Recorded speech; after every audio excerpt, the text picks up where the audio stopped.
Meanwhile, over in Negril, promoters searching for the next big ticket event for the tourist town believe they have struck the figurative gold with Carnival. The first ever Negril Carnival was hosted on Sunday. Details in this report.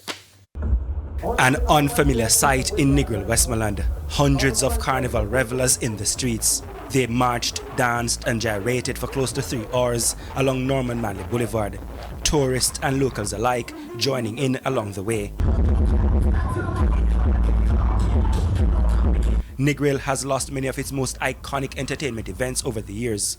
Most recent and notable among them, the Dream Weekend series. So a push is now underway to bring fresh entertainment offerings back to the tourism mecca. The idea been popping in my head for the last 2 years. I bring it to my friends them. I say, yo, you want to be a part of this thing? We can bring a difference in Negril.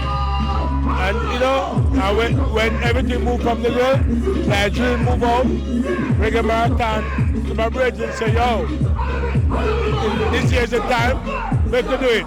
Yeah, with a short notice, but we do it, we pull it out, and I'm happy. The first time, and we accept it. God know. I want to see what it is like.